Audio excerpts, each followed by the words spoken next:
So today we're taking a look at composite functions. I should write that up here. Composite functions. Now, there's a couple of different ways that we can show this notation-wise. What you're going to see in Hawks is this, but we could also write it like this. Now, keep in mind, this is not multiplication here. This little tiny circle doesn't indicate multiplication. This, again, indicates this. And what we're saying here is that we've got this x that's going to be our input.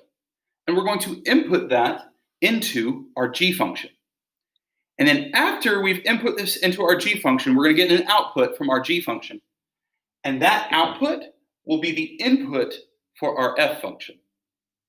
Okay, some of you are still sitting there going, what's going on? I'm going to show you an example. Okay, let's do f of g of 3.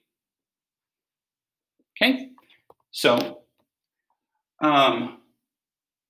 or as you might see in your, in Hawks, it would be written like that.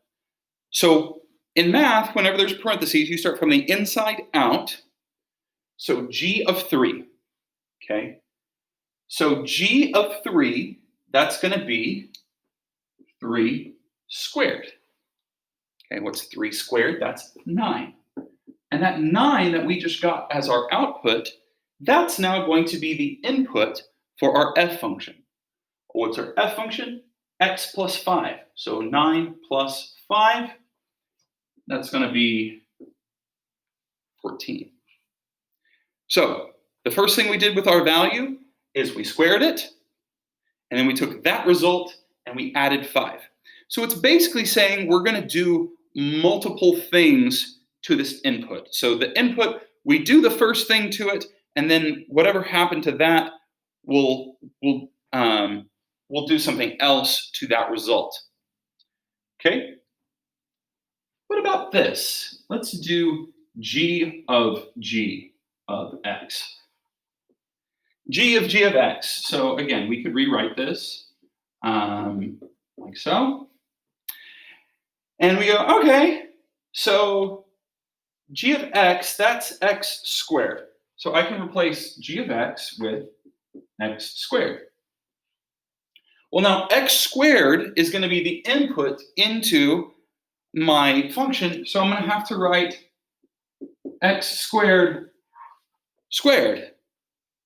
So what's x squared times x squared? Well, that's going to be x to 4th.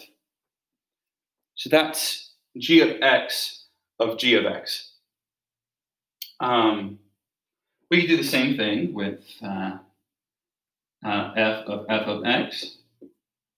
Okay, f of x is x plus 5. And then we plug that into our f function. So instead of x, I'm going to write x plus 5. So x plus 5 plus 5, which is just x plus 10.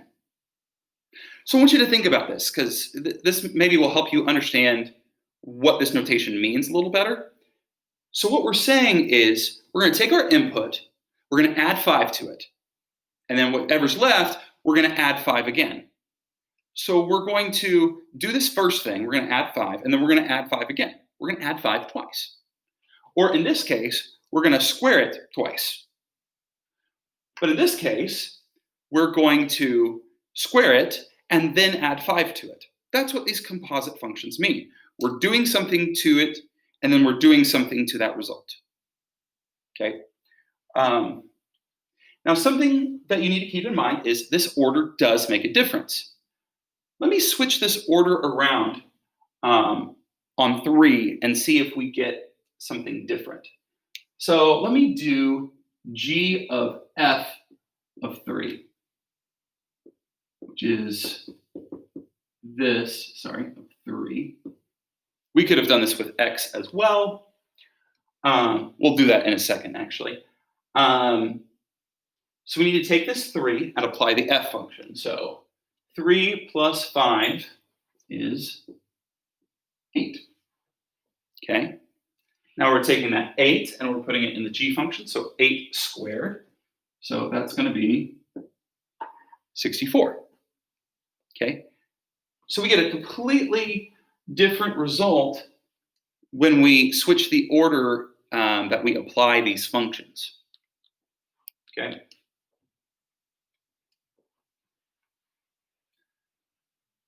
Let's try a couple more of these functions just so we can see some different things. Okay? Let's do g of h of x. Okay? So what's h of x? It's this reciprocal function here. So let's look. So h of x, I replace it with what h of x is, 1 over x. And then I'm going to take this 1 over x and I'm going to square it. So